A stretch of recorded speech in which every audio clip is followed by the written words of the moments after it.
This is the bracket we are working with right here. Best offensive player, all of these matchups. We're going to figure out who it is. A lot of great talent. A lot of great talent in the NBA right now. It's going to be a little bit difficult, but we're going to get to the bottom of it, damn it. We're going to get to the bottom of it if it's the last thing that we do, okay? Again, I'm strictly going off of the NBA University. I didn't make the matchups. I didn't make the player pool. There's a player you think should be on here that's not. Take it up with them. Don't take it up with me. I didn't do it. Okay? And also, just ignore the seeds here. Okay? Just ignore the seeding right here. It doesn't really matter. We'll do ours. And then we'll go and look at the NBA University one, which again is this was Twitter user voter poll. So results are probably a little bit skewed by that. I have looked at some of these matchups. I actually don't. Well, I do know who's going to win, obviously, but I don't know who's going to win certain matchups until we get there. Okay, how do we want to do this? Do we want to go like first round, do all the first round matchups, and then do the second round matchups, and then do the third round matchups, or do we want to do like one side of the bracket? Let's do all the first round matchups first. Okay, Steph Curry or Gary Trent? Well, let's be real, right? Gary Trent, easily. How do we do this? Oh, report scores. Do we all vote or just you? Oh, you guys can vote on your own. I'm doing my choices. I'm doing my choices. Gary Trent, no. Steph Curry, submit. I don't give a shit about the scores. Steph Curry. Right. Do we even need to discuss? We'll discuss Steph in greater lengths. Spoiler alert, when a certain matchup comes, because there is a certain matchup that will pop up on this side of the bracket that's will get a little bit interesting.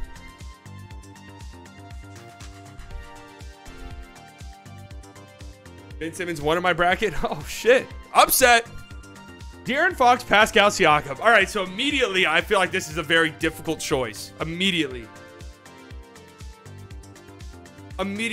this feels like a very difficult choice to me. Raptors fans would probably shit on you for even insinuating that this would be a difficult decision. I do think it's a difficult decision. I think De'Aaron Fox has gone from underrated to incredibly hyped as a potential breakout player this past year, first-time All-Star, to, oh, he underachieved, so now he sucks and we hate him and he's on the worst contract in the NBA, or one of the worst contracts in the NBA. So now he's undervalued. It's a little bit difficult for me. Like, I think De'Aaron Fox is better than he's given credit for. He was just a terrible shooting year this past year. He was a lot better after the Sabonis trade. Pascal, you just know what you're getting.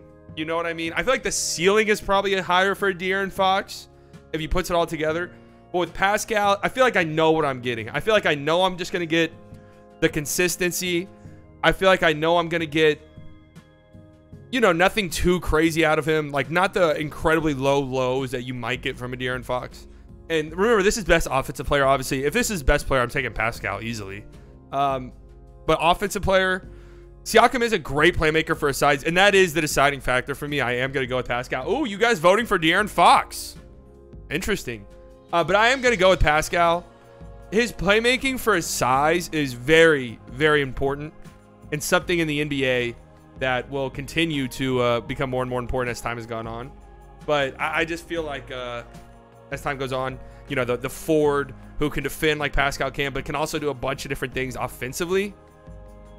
I don't know. It's difficult. If you would have asked me this a year ago, I would have picked De'Aaron Fox. But he did have a down year. That was like one of the toughest first-round matchups there, for sure. But I think I have to go Pascal. James Harden, Jordan Poole. Listen, I actually think there's probably some Warriors fans out there who would take Jordan Poole, unironically. I do believe that.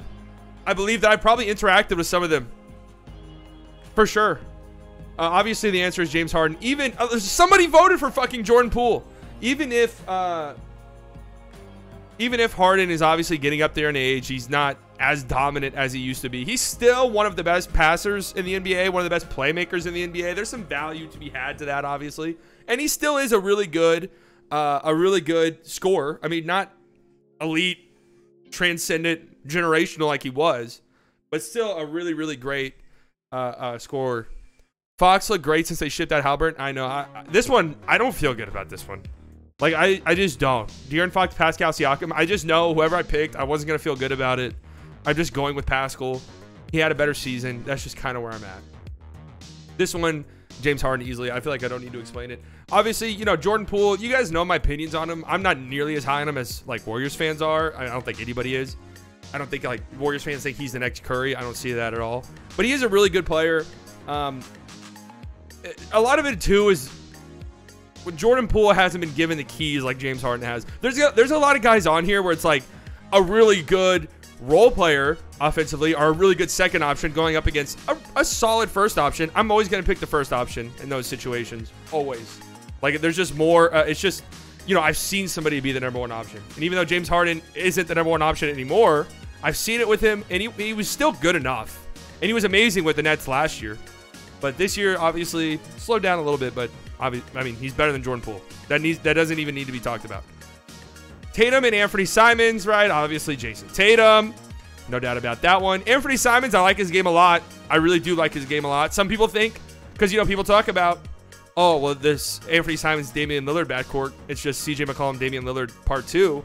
Some people think Anthony Simons is going to be a better offensive player than CJ McCollum. I don't know about that. But, you know, I still think he's a good player, good young player who's just getting better and better. I am excited to see his future in the league. But obviously, Jason Tatum is a better offensive player than him right now. Devin Booker, Franz Wagner.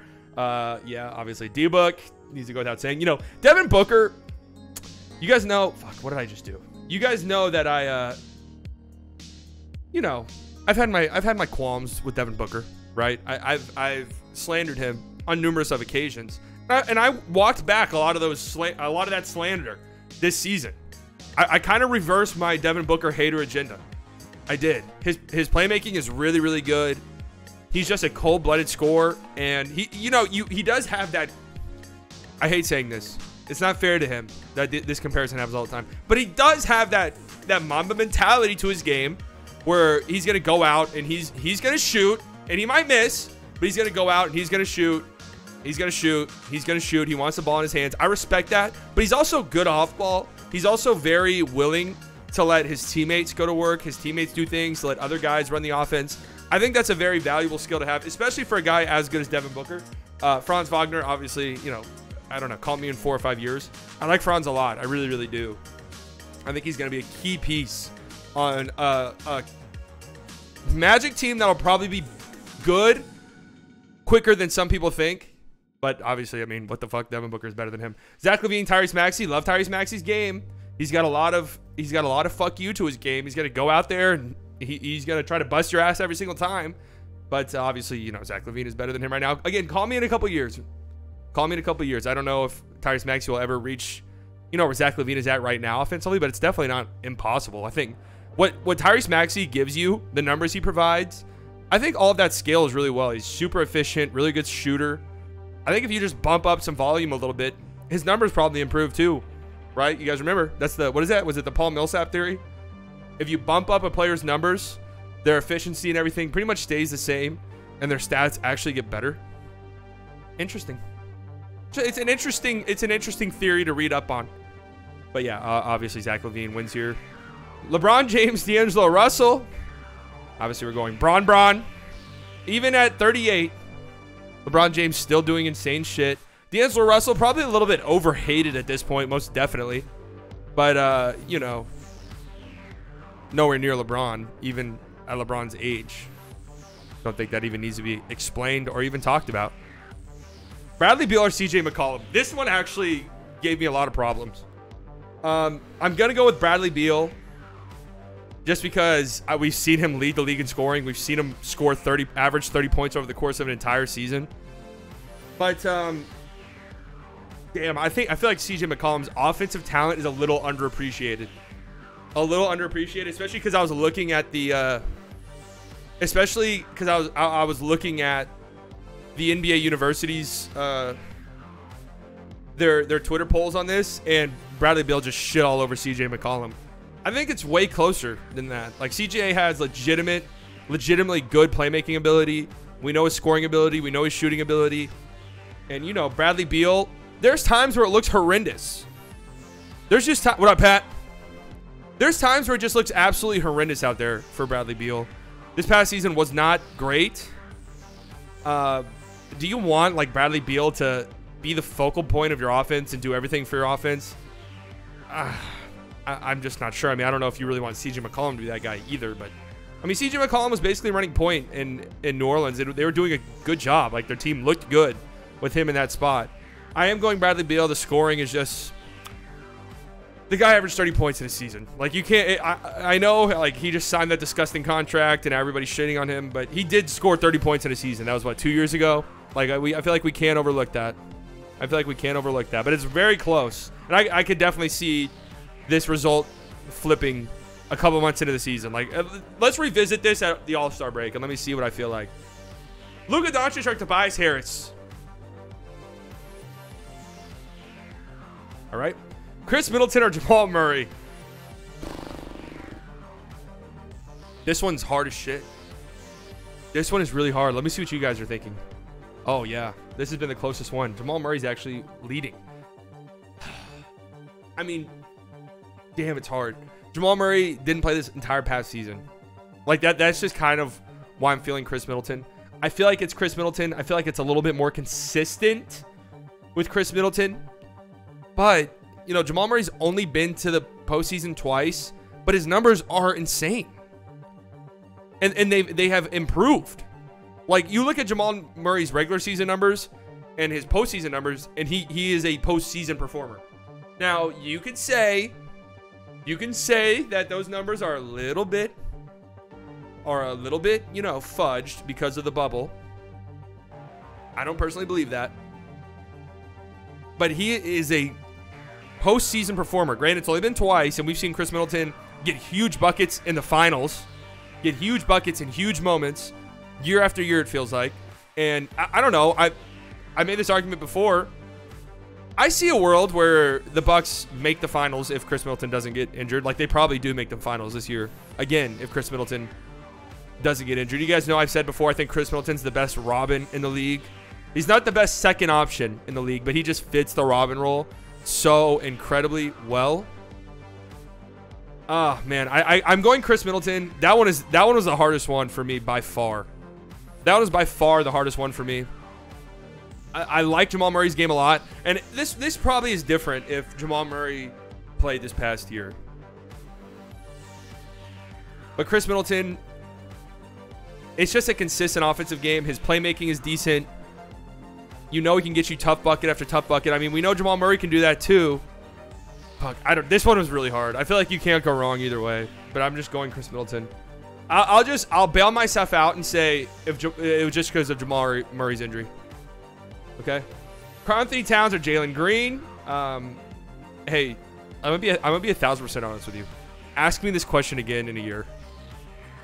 You thought I said Josh Green? Yeah, Josh Green or Cat? It's close. Ask me this question again in a year, and I'm being dead serious. I respect Cat's game a lot. Do I think he's the greatest big man shooter of all time? Get fucking serious. Come on.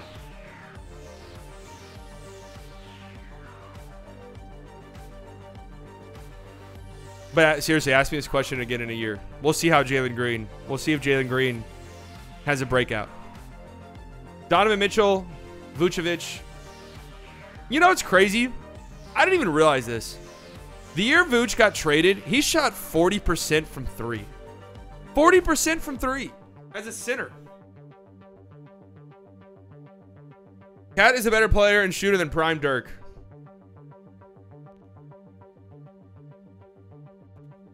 Hold on a second, guys.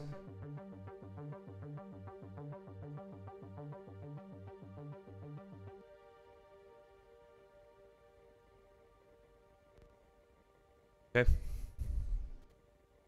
Sorry about that. All right. Yeah, Vucevic averaged 40% from deep a couple years ago. I mean, that's kind of crazy, right? Obviously, he was trash, absolute ass this year. I don't even know if I would have put him. He's still a talented offensive player for sure. Defensively, he's horrible. And that's not what this list is about.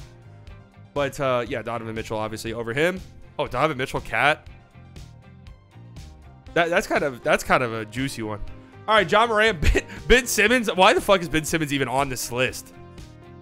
John Moran, obviously. I feel like Ben Simmons making this was a little bit a strange choice, but okay. I didn't make the list. I didn't make the list. Shai Gilgeous-Alexander, Cade Cunningham. Now, I would say ask me again in a year. You guys know I'm high on Cade Cunningham. I would say ask me again in a year, but I don't think that way. Shai Gilgeous-Alexander, you guys know how I feel. He's probably the most slept on offensive talent in the NBA. I truthfully do believe that. I feel like people don't understand how good he is. Like how unbelievably good of an ISO scorer Shai is, of a finisher. He is the most prolific driver in the NBA. He gets to the rim more than anybody. He's a good passer, a good playmaker, great at driving kicks, great isolation scorer. One of the best in the entire league. Isolation, stops on a dime. Might be the best in the NBA of just straight up stopping on a dime and putting up a shot. It's absolutely crazy. His three-point shooting, it's still kind of a question mark. He had a good three-point shooting year at 2020, 2021. This past year was a little bit shaky, but I think he's going to be a decent shooter throughout his NBA career, which, considering the shot diet he has, difficult shots, I mean, he shoots the step-back threes.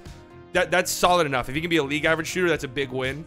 And I feel like people just really sleep on his offensive game. I'm not saying like people sleep on him in general, because I think most people would say Shai Gilgeous-Alexander is a star in the making. But I think he's like there right now. I legitimately do. If he plays and the Thunder are somewhat decent, I think Shai will be an all-star this year. I think Cade's got a chance of being an all-star this year, by the way, too. But I just think Shai, what he gives you, he's just a walking bucket, a good playmaker. This guy is a guy I would build a team around 1,000%. Like, I really do believe that. I have some hot takes on who I would take Shai over. Like, what players what players would I rather build a team around? Player X or Shai? I would take Shai. I have some very spicy ones. I'll save that for another day. Anthony Davis or Tyrese Haliburton? Ask me again in a year. Ask me this question again at the end of the season. Obviously, I got to go Anthony Davis, I guess. But there's parts of Anthony Davis's offensive game that is fucking sickening to me. And a lot of it is just him being kind of injured and getting up there in age. But the trajectory is not good. And it's not just the numbers trending downwards or anything, but it's just his play style. It's so perimeter oriented right now, and I hate that. I absolutely hate that for him. If that trend continues, which I don't think it will, I think Anthony Davis is going to have a good year if he's healthy. But if that trend continues and he looks like a diet version of Cat because he's not as efficient on the outside as Cat, can I pick in this? If you have an account, yeah. Click on that link. Here, I'll pin it. But I love me some Tyrese Haliburton. So ask me this question again in a year. And I think he's got the keys in Indiana. I mean, who else is doing shit on that team this upcoming season? Just let Tyrese Haliburton run the ship. Obviously, you're not going to be a good team, but it'll be fun to watch them develop. Ask me this question again in a year. And I mean that, seriously. Kevin Durant or Scotty Barnes? I mean, come on, right?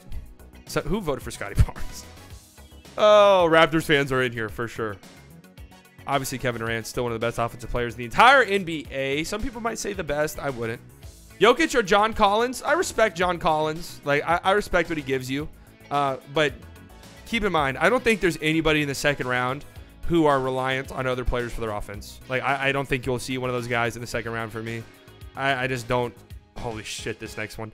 There's just something about being able to get your own shot consistently that I will always value. Even if you are underneath, even if you are a little, what's the word I'm looking for? Even if the role player is much more efficient, being able to generate your own offense, much more important to me. Much more important.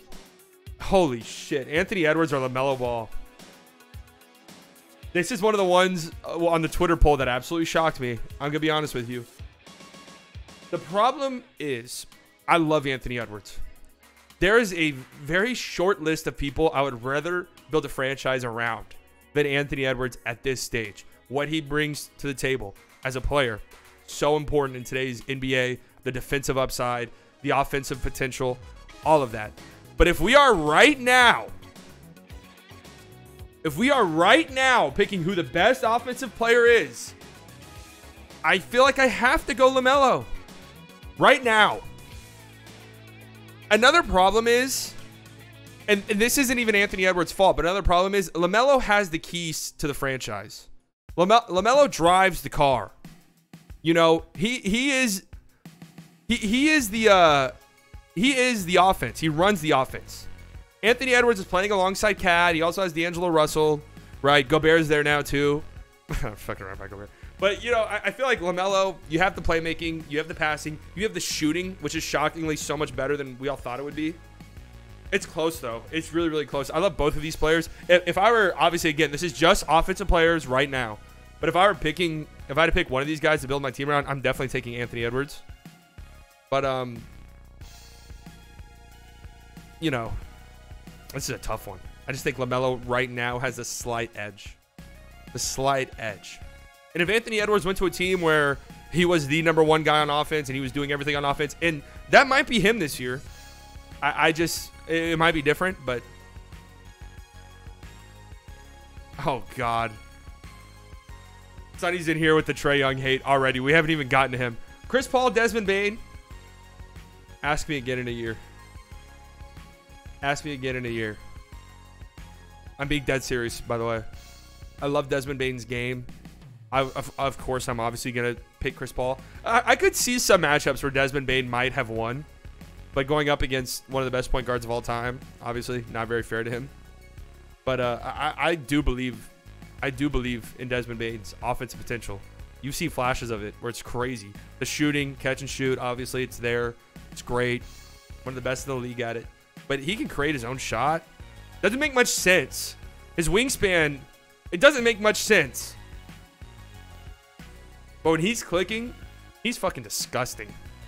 He is disgusting. Damian Lillard, Bam. I mean, at this point, Bam being in a best offensive player bracket, I don't know. I don't know who Bam would go toe-to-toe with in this bracket, to be honest with you. His offense is still way too dependent on other people. I wish that wasn't the case. You guys know I love Bam. I mean, you guys know I love Bam. Actually, do we have time for a little tangent? There was a, you know, now that we're talking about this, we might as well play this song. There was a tangent on the Mavericks subreddit that said the Dallas Mavericks would wind up with Bam Adebayo this year. Not a few years from now, not next offseason, this offseason. Let me see if I can still find it. Here we go.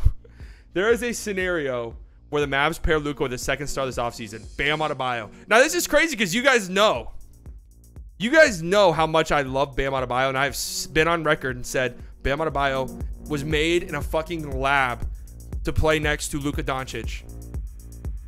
And I have said the Mavericks, over the next couple of years, if the Mavericks could go after anybody, I mean, go really hard after somebody, they need to try and go hard after Bam. This is even a little bit too delusional for me. I'm gonna be honest with you. What was the sorry, I'm not reading all of this. What was the logic was what was it again? It was like a 3-team trade where the Heat get Donovan Mitchell, I think, and then the Mavs join the trade as a 3-team trade and get Bam. I don't think that's even remotely close to being a possibility, but I mean, you guys know I'd love it. All right, let's get back to this shit. Let's get back to the bracket. Zion or Malcolm Brogdon? I mean, come on, Zion, right? Who the hell's voting for Malcolm Brogdon, man? Which one of you is voting for Malcolm Brogdon? You've been outside in the Texas heat for too long. Speaking of that, you guys like this shirt? I found this shirt on TikTok and I bought it.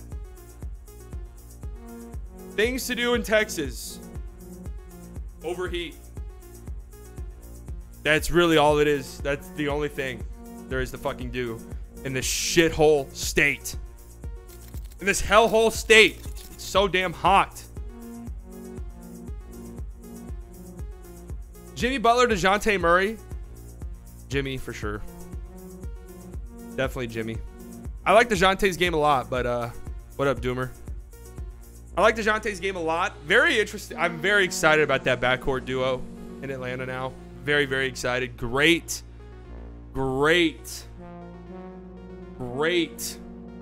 pairing. I mean, like I said, Bam, it kind of feels like Bam was made in a lab to play with Luka. In a lot of ways, it feels like DeJounte was made in a lab to be a backcourt mate with Trae Young. Perfect fit. But, you know, Jimmy obviously edges him out. We've seen Jimmy be the best player on a team that was 2 wins away from winning the finals. What the hell would be the course of the NBA right now if Jimmy made that 3 in Game 7 this year? And they won? Like, what are we talking about? Like, what's the landscape of the NBA like? Like, what do the Celtics do? One of those moments. DeMar DeRozan or Jalen Brunson? Hey, yeah, JB. DeMar. This is a weird pairing, DeMar. Obviously, DeMar. Love me some Jalen Brunson. Let me say this about Jalen Brunson, okay?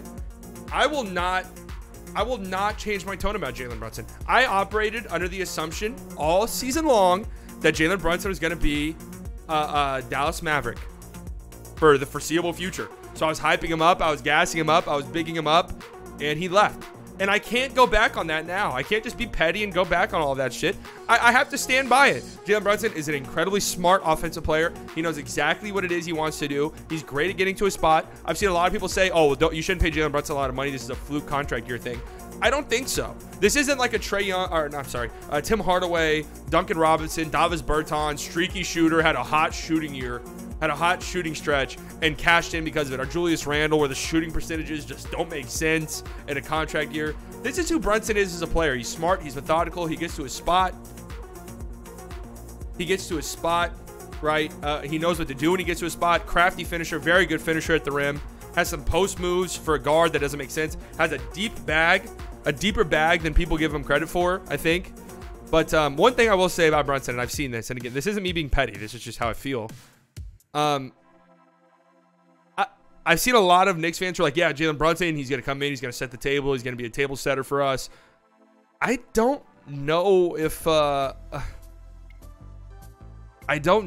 see Jalen Brunson being like a great table setter, like the floor general of an offense. Maybe, but who knows? But obviously DeMar DeRozan is a better offensive player right now than Jalen Brunson. Maybe ask me at the end of the year, what does your shirt say slightly? Were you not here fucking 3 minutes ago? Joel Embiid, RJ Barrett.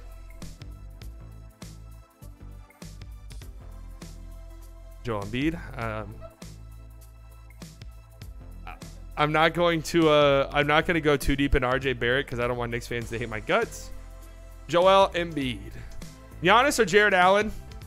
I mean, does Jared Allen really have business being on this in this pool at all? Like, does he really have business being? Just like advice, what does your shirt say? Also, why isn't Boban starting?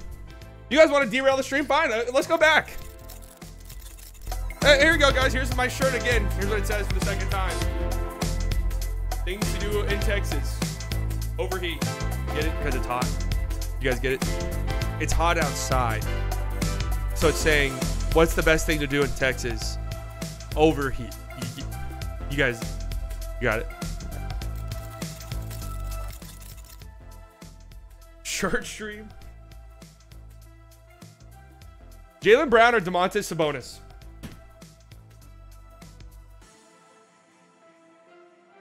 This is the one. This is the one I could not believe the Twitter poll results of. Absolutely could not believe it. I know that Jaylen Brown's been in the, I know Jaylen Brown went to the finals, and holy shit, there was a point in time, you guys remember, it was like, oh my God. One, are the Celtics gonna win the finals? And two, is Jaylen Brown about to be the finals MVP? That was only a couple months ago. I'm still taking Sabonis over him. Holy shit, are you guys kidding me?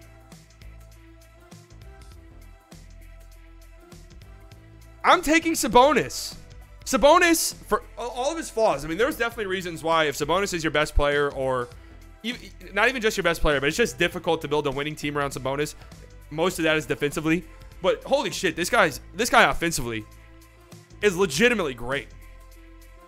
This guy offensively is incredibly talented for a post player. His passing ability, his playmaking ability for a big is unbelievable. Like, if it weren't for Jokic, we'd be like, holy shit, Sabonis' passing is fucking nuts. Like, he'd be on all the highlights, but because we see Jokic make the most insane pass you'll ever see on a nightly basis, it just feels like people don't really talk about Sabonis in his passing and his playmaking much. He's an incredible post scorer. People are definitely sleeping on Sabonis. And then you have a good offensive rebounder too. People are definitely sleeping on Sabonis. Unbelievable. Like, Jaylen Brown is great for sure, but I think Sabonis is just a more talented offensive player. We also saw Jaylen Brown dribble a ball off his foot 19 times a game. So, my reasoning for Brown is that it's harder to find really good two-way guards in this league. That's true. If I'm bringing one of these players into Dallas, I'm taking Jaylen Brown. But this is the best offensive player bracket. This is the best offensive player bracket. You got to remember that. You have to remember that. So because of that, I'm taking Sabonis. 100. Nobody voted for Sabonis. Wow. Wow. Paul George or Tyler Hero? I mean, come on, get real. Paul George, great player, fantastic player, very, very deep offensive bag. Maybe a slept-on bag. Does Paul George bag get slept on, you think? Maybe a little bit. Trae Young just doesn't have the attributes Luka has. Can't be a leader. We're not even at Trae Young yet. All right, so just hold off a little bit. Kyrie Irving, Julius Randle. I mean, obviously Kyrie. All of his faults, all of his flaws, of which there may be many. You cannot deny the offensive talent. Holy shit, Kyrie, Paul George. You cannot deny the offensive talent that Kyrie Irving is. Okay. You just can't deny it. Would I take him on the Mavericks? I've said this. Yeah, I would be okay with that. Obviously, if the Mavericks were to trade for Kyrie Irving or something, I would hope and assume that they've done their due diligence and would be sure that Kyrie would be bought in and ready to go. But some team's going to get him for pennies on the dollar, basically. It's going to be huge. Like, if the Lakers really get Kyrie Irving for Russ in a fucking future first, that's so gigantic for their franchise. I can't even begin to describe it. Trae Young or Kristaps Porzingis? I knew somebody would have voted for Kristaps. Obviously Trae Young. I mean, what's Kristaps doing on this list, huh? I mean, what the hell is he doing here? Right? This is like that one picture where it's the army picture where they're all about to walk into a building and then you have the clown. What's Kristaps doing there? He's an imposter. Trae Young, obviously, you guys know how I feel about Trae Young, right? I think he's up there as far as offensive players go. Top 3, 4, 5. Trae Young has to be in that conversation. Obviously, his absolute dog shit performance against Miami. It's tough. It's tough to cape for Trae Young and go to bat for Trae Young and defend Trae Young after that. I will admit, as somebody who has become a Trae Young defender, but I will continue to do it. I will continue to do it. Would you take KP over Gobert or Wood? Not over Gobert, no. Christian Wood, maybe. Brandon Ingram or Fred VanVleet? I love me some Freddie VanVleet. But obviously the choice here is Brandon Ingram. Again, we got a Raptors fan in the poll. Obviously the choice is Brandon Ingram. Love his offensive game. Love his offensive game. Darius Garland or Trae Young? Hey, Sly Bias, what does your shirt say?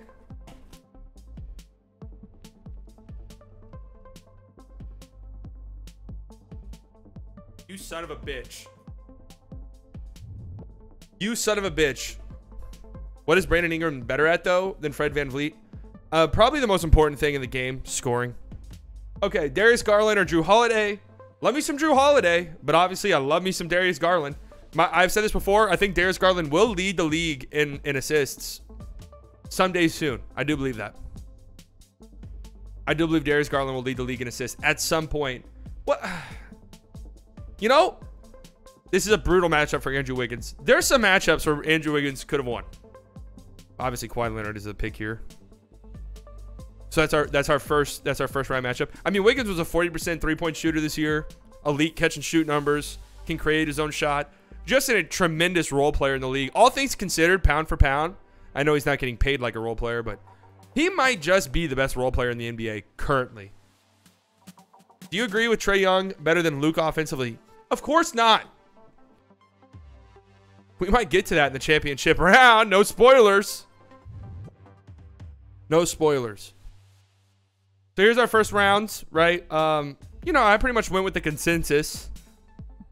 I picked Chris Middleton. Most of you picked Jamal Murray. That's fair. That one's really tough. Like, I wouldn't blame you at all if you picked Jamal Murray. I picked LaMelo Ball, and people picked Anthony Edwards. Again, I get that one too. That one's a really close one. But I just give me LaMelo. Domantas Sabonis, Jaylen Brown, 100-0. Like, really, no votes. No votes at all. Interesting. All right, let's get into round two. Round two. Oh, please tell me I'm not about to fuck this up.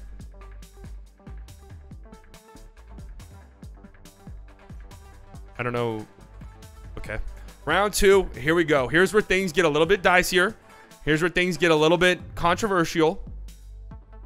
Here's where we have legitimately good offensive players going up against other legitimately good offensive players. There's no Jared Allen's, God bless him. There's no Gary Trent's. There's no Franz Wagner's where it's like, okay, come on. Right? Steph Curry, Pascal Siakam. Okay, well, Steph. Okay. God bless Pascal, but Steph. James Harden or Jason Tatum? Oh, shit. God, I mean, obviously last year this wouldn't have even been a question. I feel like it's Harden, right? I feel like it's Harden. Offensive player. I know that he I know that he has taken a step back. But there's times, at least I know, if Harden's not scoring, I know that Harden's playmaking is still elite. I still know it's elite. I know I'm going to get that no matter what. When things don't go right for Tatum offensively, it can get really fucking ugly. I mean, really ugly. Just really ugly. And I value playmaking a ton. I value play as when I, you know, think about basketball and stuff like that, I value playmaking a ton. I also value shot creation a ton. And obviously, you know, Tatum's shot creation is incredible. But there are just times where it feels like Tatum, if it's not clicking for Tatum, it's a little ugly. Tatum will have absolute disaster classes. I mean, Harden's had some absolute disaster classes too. Tatum led a team to the finals. Oh, this one is hard as shit. Oh my God. Like, I do want to pick Harden, but I do think, holy God. I mean, obviously, if I'm picking one of these players, they're all-around game, I'm picking Tatum without a doubt. But let's do something we haven't done yet. Let's look at numbers. Let's just look at numbers. All right. We haven't pulled up any stats at all yet, right? Because it's just, for us, it's just eye test. You know, these are all hoopers. We're all hoopers as well. So we know a hooper when we see a hooper. So we don't need numbers. We don't need spreadsheets. But right now we need spreadsheets. Right now we need spreadsheets. Okay, let's get some spreadsheets going. James Harden. Let's compare him. James Harden. Yeah, Jordan Clarkson did. Okay, so I would say Jordan Clarkson probably should have been on this list before like a Jared Allen or before a who else? Who else was on this list? Ben Simmons, you know what I mean? I feel like most certainly Jordan Clarkson probably should have been on this list. Bro, I just woke up and clicked on your stream, saw motherfuckers arguing in the chat on Trae Young being better offensively than Steph. I feel like the Trae Young arguments are going to get a little bit worse as time goes on. Like, it's gonna get more heated as time goes on. Okay, can this load, please? Hello? Your fave player is Grayson Allen. All right, so here we go. So here's what quick rough talent comparison. Perimeter shooting goes to Tatum this past year. Off-ball movement. One-on-one, still James Harden, despite his struggles. Finishing Tatum. Roll gravity, who cares about that? Playmaking, Harden. Post play, Tatum, you know, Tatum's in the post. Let's see. Tatum shot 35% from deep this year. Harden shot 33. Harden shot 33. Both of them took terrible three-point, you know, shots. Tatum's playmaking, perimeter shooting numbers are a little bit better this year. This year, off-ball movement, I'm gonna be real. Like, both of these guys have the ball in their hands a bunch. I don't care much about this, even though the Celtics really run Tatum off screens, huh? These numbers are still actually kind of staggering to me. Harden's ISO numbers this year are actually kind of insane to me. They're both good finishers. I mean, here's what it is for me, honestly. Here's what it is for me. It's the playmaking. It really is the playmaking. It's night and day. It is 100% night and day. The isolation numbers are still over a point per possessions on ISOs for Harden. At this point, despite his struggles last season, wow. I'm going Harden. I'm going Harden. That's a tough one. That's a really, really tough one. Obviously, if I'm picking one of these players at this point in their careers, just in total, I'm picking Tatum. But I'm going with Harden here. How do you gift members? I honestly don't know. I wish I could tell you. Devin Booker or Zach LaVine? This one's a little bit easier, obviously. I love Zach LaVine. I think he's a great player. I just think Devin Booker is a little bit better offensively. Again, there's just so much about Devin Booker's game that I have grown to love. Playmaking, very underappreciated, right? Underappreciated because they went out and they got Chris Paul, so he didn't really need to do it anymore. Just a mid-range assassin, tough bucket getter, is willing to take the tough shots, good finisher, good off-ball. Zach LaVine's a good off-ball player too. But maybe this one's a little bit closer than I think in my head, but I'm taking Devin Booker over Zach LaVine for sure. Most definitely. LeBron James or Bradley Beal? Well, I feel like it's got to be LeBron, right? I mean, even at this stage in his career, we're definitely taking LeBron over Bradley Beal. Kind of crazy to say that. Holy shit. Oh, the next round's going to be brutal. Luka or Chris Middleton? Obviously, it's Luka. Again, I love Chris Middleton's game a lot. My God, Chris Middleton next to Luka? That would be disgusting. That's a nice duo. But Luka, obviously, over Chris Middleton, no doubt about it. Karl-Anthony Towns or Donovan Mitchell? Let me see what you guys picked here. Okay, all right. Yeah, Donovan Mitchell. Donovan Mitchell is a better offensive player than Karl-Anthony Towns. I was a little bit concerned you guys were going to have Cat over him. When everything collapses for Cat, it gets ugly. You know, it gets ugly. He doesn't have, as of right now, he doesn't have like the fuck this. I'm gonna right the ship. It doesn't feel like Karl-Anthony Towns has that. Does Donovan Mitchell have that? I'm not sure. Like, there's been times with Donovan Mitchell, it's like, oh God, like in the clutch, some of the decisions he makes are just repulsive, disgusting. And I do think there's a world where the Knicks very much regret giving up half a decade's worth of draft picks in order to bring in Donovan Mitchell. But I do think he's a better offensive player than Cat. You've got the playmaking there for Donovan Mitchell. Might not be as good as some people think, but I mean, when Donovan Mitchell's hot, there's not really too many people better than him offensively. Like when Donovan Mitchell is going and Donovan Mitchell's hitting his shots and he's aggressive and he's getting to the rim and he's blowing past people at will. I mean, there's not too many people in the league who can stop Donovan Mitchell. So, yeah, he's here. I do like Cat's game. You know, I do get annoyed by the best big man shooter of all time shit. Like, I really think you guys don't remember how insanely good Dirk was, and I very much implore you to go and watch some old Dirk. Not 2014 Dirk, not even really 2011 Dirk. Go watch some 2003, 2004, 2002, 2006, 2007 Dirk. Go get a little refresher course, and then come back and say Cat's the best big man shooter of all time, okay? Or not even best. Best is one thing. Greatest? That's a slap in the face. Greatest? The fucking slap in the face. How dare you? John Moran or Shea? Guys, I got agendas to push. You got to understand that about me. Okay? I'm not going to come on here. You know, they don't call me slightly biased, slightly delusional for nothing. I'm going to come on here and I'm going to push my agendas if it's the last fucking thing I do. You guys need to understand that about me. Is John Moran a great player? Nobody's doubting that. Do people understand how good of an offensive player Shai Gilgeous-Alexander is? No, people don't understand that. People don't understand that. Listen, for me, it's not about numbers. It's all about the eye test. It's all about, you know, feelings and emotions. That's all it's ever been about. But with that being said, we are going to look at numbers.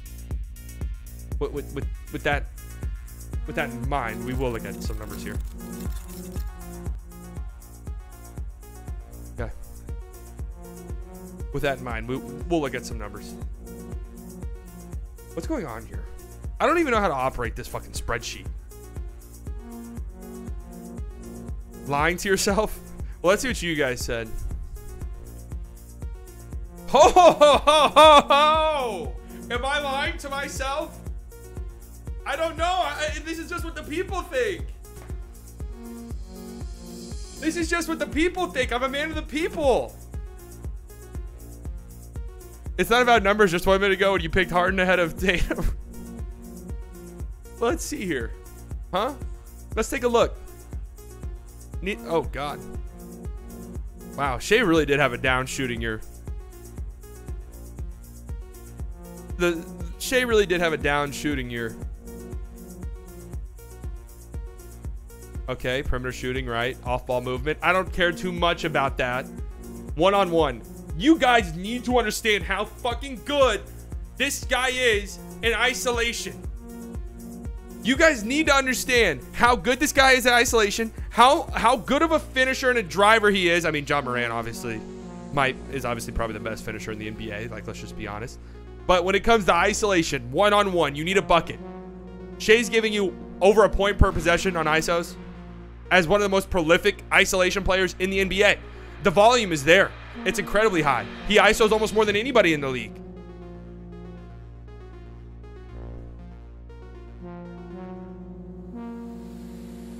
I can't do it. I'm sorry. Ask me again in a year. I'm sorry. I can't fucking do it. I really wanted to. You know, I wanted to. But I just didn't feel it. It wasn't right. It wasn't there. It wasn't like I didn't actually mean it. And I would never come on here and lie to you guys. Ever. All right? Have I ever lied to you guys? Ever. About anything? No. And I'm not going to start now. I'm not going to. I do respect that you guys voted for Shai. I do love that. I absolutely love that. Can we take playoffs into considerations here? Last time I saw Shai in the postseason, he was atrocious. That was his second year in the league. And he was also, what, like the third, fourth option on that team? And in the bubble. You know, we'll pick and choose when we count the bubble. That's true. John Moran has had some absolute killer postseason performances too. So it's Ja. Anthony Davis or Kevin Durant? I mean, hello, Kevin Durant easily. Kevin Durant without a shadow of the doubt. Jokic or LaMelo Ball? Okay, Jokic without a shadow of doubt. Boom. Chris Paul or Damian Lillard? Dame, not even fucking remotely close. Even without seeing Dame for months, I'm taking Dame over Chris Paul easily. I'm not even thinking twice about it. Kind of disrespectful that Dame is seated lower than Chris Paul, no? And I guess I get it. Chris Paul, point guard. We know what he does. But, I mean, let's get serious for just a few seconds. Zion or Jimmy Butler? Zion. Zion all the way. I think what we saw from Zion the last time we saw him was nothing short of incredible. I mean, stuff, efficiency, volume, we haven't really seen since Shaq. That's how absurdly good he was. What was it? What was he? 27 points. 27 points. I hate that I keep going back to the spreadsheet, but again, guys, we're pulling out all the stops. Like, we want to be right. Obviously, 99.9% of it is eye test and us just, you know, knowing ball and understanding it. But, you know, every now and then you do have to go to the spreadsheets. Every now and then. The last time we saw Zion, it was fucking nuts. Insane. Offensively. Offensively, Offensively, what we saw from Zion the last time we saw him, seriously, stupid. So stupid. Can this just load? I mean, I got an international broadcast I got going on here. All right, Zion. Incredible in isolation. Incredible finisher. 100th percentile as a finisher. Shot 67% at the rim with, even though he shot 67% at the rim, even though he was in the number 1 percentile. First percentile in rim shot quality. Incredible finisher. Wait, hold on. Twitter notifications. JaMychal Green. Oh, shit. JaMychal Green's getting bought out by the Oklahoma City, and he's signing with the Golden State Warriors. Where does JaMychal Green rank on this list? Decent playmaker. Offensive rebound, my God. Zion is a fucking freak. Look at these numbers. Look at these numbers, man. Insane. Absolutely insane. Jimmy, I like him a lot. He's a dog, but Zion is over him. Maybe it's a little bit disrespectful to Jimmy because, you know, we haven't seen Zion in a year, and Jimmy just had a very deep postseason run, but it is what it is. DeMar or Joel? It's Joel. Love DeMar. Great year from DeMar. I mean, a year that kind of defied all odds. At this stage in his career to have the season he just had, kind of remarkable. But, I mean, Joel's one of the best offensive talents we've seen in a very long time. So it's him. Giannis or Sabonis. I mean, come on. I will say this. I don't know if Giannis is that strong of a 1 seed as just a pure offensive player. As just a pure offensive player. Paul George or Kyrie? Ooh. I mean, I'm taking Kyrie. Paul George has a very deep bag, but Kyrie, when he's going and he's clicking, it's incredible to watch. That's a very close one, though. Like, the votes are 86-14, but that one feels closer than it is. That one probably feels a lot closer than, like, the numbers would say. I feel like everyone who voted Kyrie would probably say, oh, it's kind of close, though. It's kind of close. Love Paul George's game. Very deep bag. Kyrie, just, I mean, he's a generational offensive player. Don't know if that's, like, really who he is anymore, but still, I'm taking Kyrie over Paul George offensively. Trae Young or Brandon Ingram? It's Trae Young. Love BI. Just Trae Young gives you the scoring. He gives you the shooting. He gives you the floor spacing. He gives you the playmaking out of this world. Pick and roll. I mean, maybe the best pick and roll ball handler in the sport currently. So, the vote goes to Trae Young. Darius Garland or Kawhi Leonard? Listen, man. Love me some Darius Garland. What I saw Kawhi Leonard do to the Dallas Mavericks in the postseason last year, I will never fucking forget. All right, I'll have PTSD for the rest of my life for that shit. That was insane. That's absolutely insane.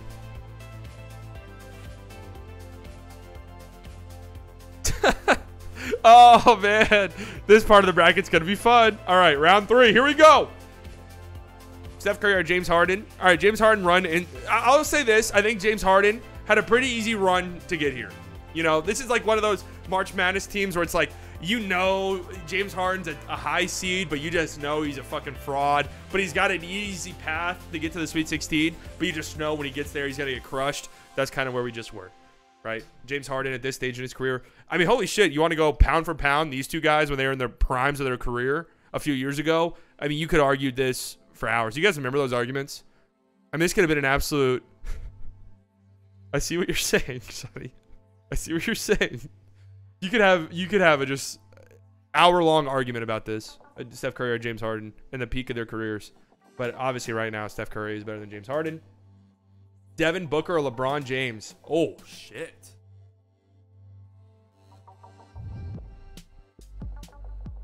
Devin Booker or LeBron James? What do you guys think about this one? Oh, really? LeBron clears that badly?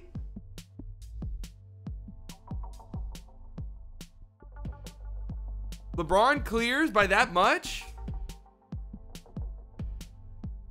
Okay. I mean, I probably would have picked Braun too. But I don't think it's as, I don't think easily. I don't know if it's easily. I don't know if it's that easy. LeBron averaged 30. Man, go back and watch some of those Laker games. LeBron's stat padding this past season, generational. We might never see a stat padding season like it ever again in the history of basketball. I'll go LeBron though. Okay. Luka or Donovan Mitchell. Okay. John Moran or Kevin Durant. Oh, shit. Huh.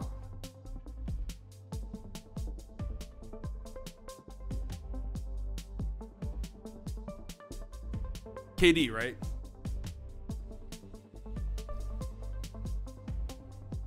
As a GOAT candidate, you have to do everything the best. The best stat pattern. Yeah, there you go. Okay, you guys are going KD. Yeah, it's KD for sure. I don't know why I thought it was that difficult. I mean, John Morant. I mean, we're at the stage where everybody left is an absurdly good offensive player. So that's why it gets difficult, because it's like, oh, shit, John Morant's going to lose? Well, yeah, Kevin Durant. I mean, come on. Sorry, I don't know why I thought that much. Jokic or Dame? It's Jokic. Again, maybe a few years ago, this is maybe a different conversation, a little bit more of a difficult conversation. I've heard things on like Blazers podcasts that I listen to that Dame might have an absurd season. Like, that's just what they think. That's what a lot of people close to the Blazers, who know the Blazers, who talk to people in, you know, in Portland's camp, that's what they say. That's just what they're saying. Zion or Joel? Joel. Somebody voted for Zion. I respect that. I respect that. But it's Joel. An offensive player, an offensive talent at the center position, the likes of which we haven't seen since Shaq. I mean, the pure dominance, right? Him and Jokic's game are so different. Jokic is a complete, absurdly dominant offensive player in his own right. But Joel's just, you know, he goes about it in the Shaq-esque, I'm just going to completely bully you. And on top of that, I have a perimeter game. Giannis or Kyrie? It's Giannis. It is Giannis. But I don't know. Ask me this a few years ago. Like, if this would peak Kyrie, different conversation, I think. But right now, it has to be Giannis.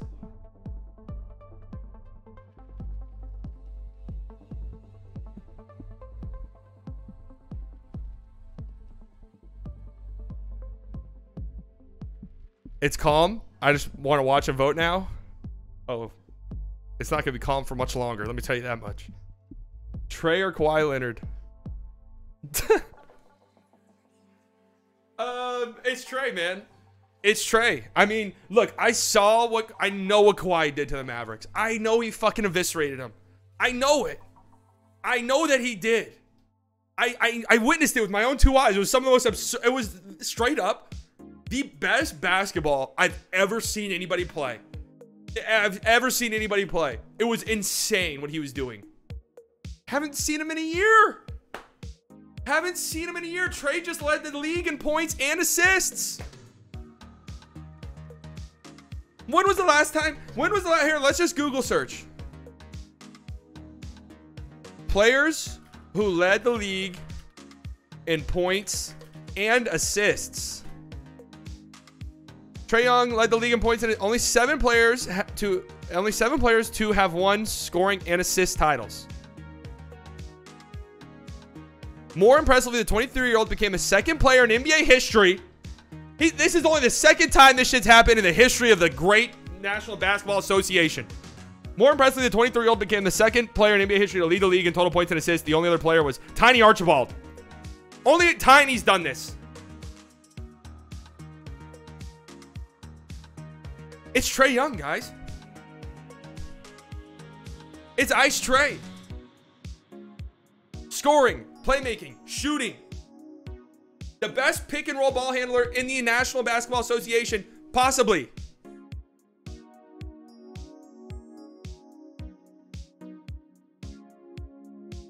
And now, here we are. What is this? The Elite Eight?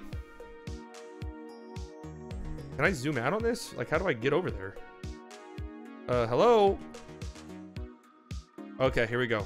Zoom out a little bit. How do I fucking... Okay. Steph Curry, LeBron James. Steph's had a cupcake schedule. Look at this schedule.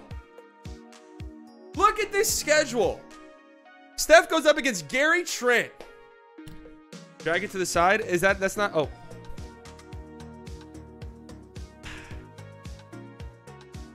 Steph's gone up against Gary Trent, Pascal Siakam, a washed James Harden, and an old LeBron James.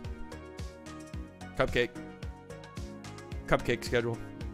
Steph, obviously. At this point in their careers, Steph. Maybe a little bit closer than I'm giving it credit for, though. You guys think? You guys think maybe that's a little bit closer than I'm giving it credit for? Trae was shook facing real defense. Kawhi was shook facing actually playing basketball. Luka Doncic, Kevin Durant. I don't even think it's a debate. I mean, I'm sorry. Like, I would sit here and go more in depth about the Luka if I thought it was debates on any of these. It's not. We'll get to it in a second. It's Luka, right? It's Luka. I mean, come on. It's Luka. Oh shit! There it is. There it is. You just knew these two were gonna match up against each other. Jokic, Joel Embiid. We've heard the arguments all year long. We've heard the arguments all year long. The MVP talks. It's obviously Jokic, because in the MVP arguments, the whole argument was, yeah, you know, Jokic does this, and this. But Embiid plays defense better. It's Jokic. It is Jokic. And listen, I don't want to take anything away from Embiid. He's absurdly good, insanely talented. When Embiid is going, when Embiid is going, he might be the most unstoppable force in the NBA offensively. Offensively, when he's going and he's drawing fouls, yes, it's annoying as shit, but he is getting fouled because he's so dominant. He's hitting jump shots from the perimeter. He's hitting threes, pull-up threes. You have to double, triple team him. But Jokic is a great scorer in his own right, uber efficient, and a fantastic playmaker. I mean, truly a unicorn. We will probably never see a Nikola Jokic again. Just what he provides, the herky-jerky. It's not conventional. It looks ugly at times, but it just works. He just does it. It's Jokic. I will say this, though. There are times where you watch the Nuggets and you feel like, man, Jokic should be doing more. There are times where it's like, Jokic, like, I get, you know, Jokic. You look at his usage rate compared to other superstars, like his time of possession compared to other superstars, it's so low. His touches are really high because the Nuggets have this, you know, quick passing type of system going, and Jokic loves the handoff, the quick passes, all this shit. But there are times where it's like, Jokic, man, just take over, right? Put up 20, 25 shots. Like, there are games where Jokic will have 7 shots, 8 shots, and you're like, ugh. I will say, that's the one thing about Jokic's game that bothers me offensively.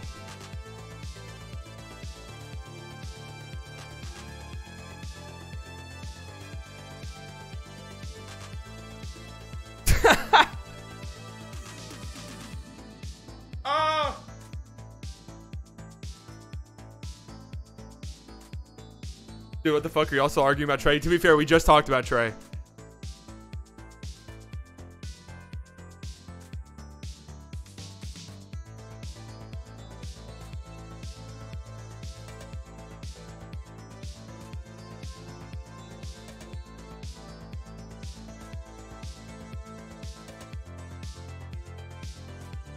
Oh my God. I'm shaking. I'm actually shaking. This is one of the biggest moments of my life right here. This is a turning point moment in my life. This is a turning point in my life.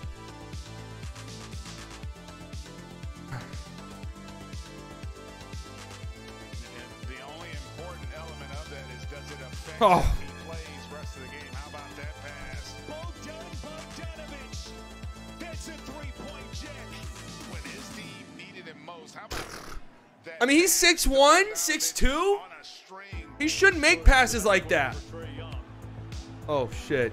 What good defense, Danny Green. Oh, my God. They just tried to double team him.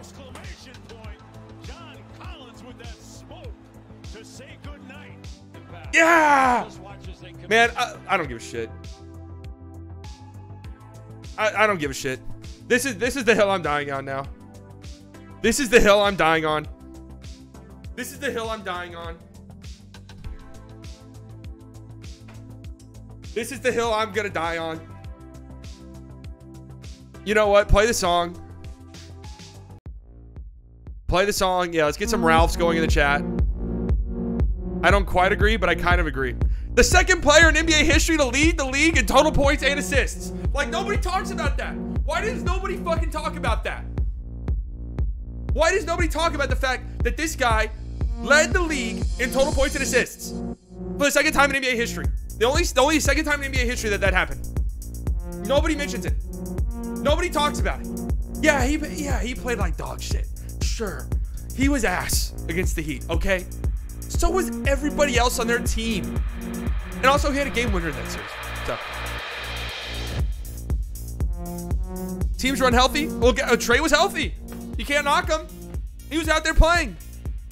What did he do in the playoffs?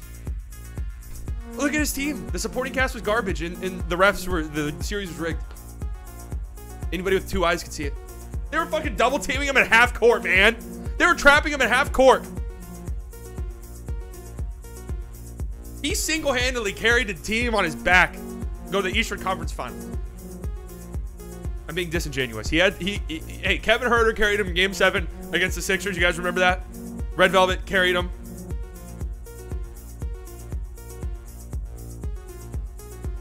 Welcome to the Final Four, Trae. You deserve it. Steph Curry, Luka Doncic.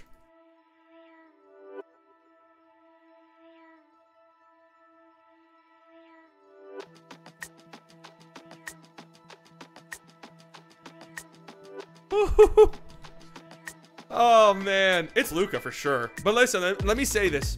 Okay, let me say this to the Golden State fans who are gonna cry. Let me just say this, okay? Luka is, in my opinion, the best offensive player in the NBA. If you want to say Jokic, I kind of get that. He's 7 feet tall. The shit he does is insane. But Luka, outside of free throw shooting, doesn't have a weakness to his offensive game. He is, you get him one-on-one. He's so big. He's so strong. His change of pace is so elite. His bag is so incredibly deep. He will beat you one-on-one. You have to double team him. You absolutely have to double team him. If you double team him, he's going to eviscerate you.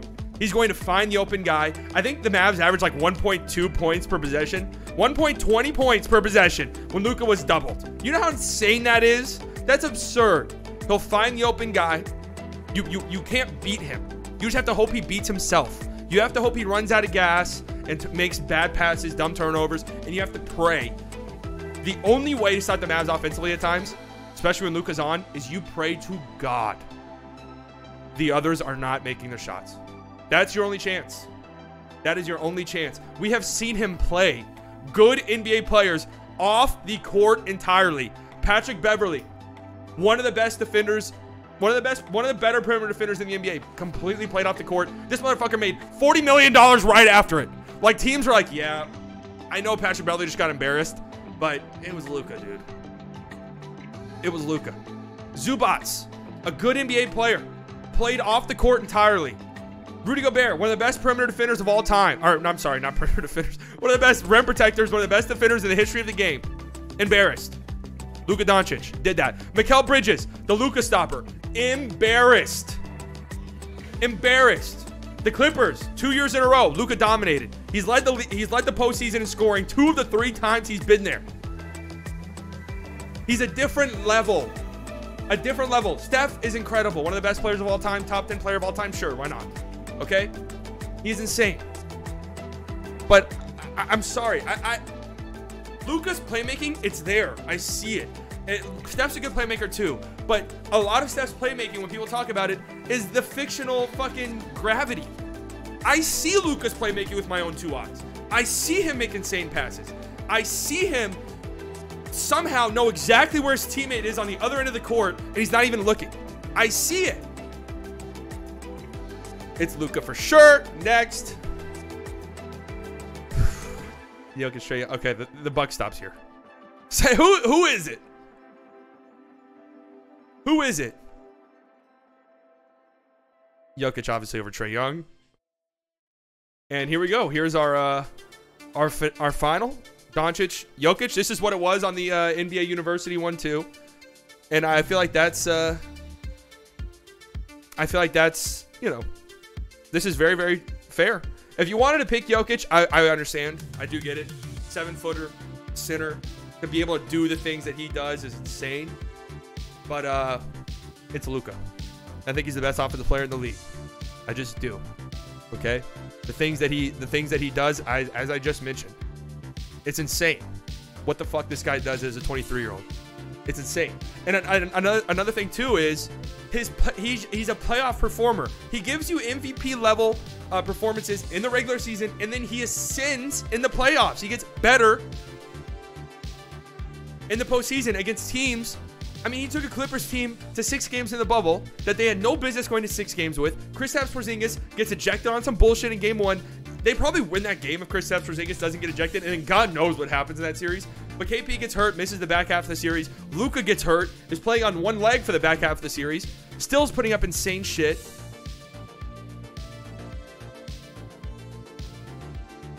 Next year against the Clippers team, again, the Mavs have no business, especially this year, because you could at least say in the bubble, KP was like good. Like that was the best KP the Mavs ever saw in the bubble. KP was a fucking joke in that last series against the Clippers.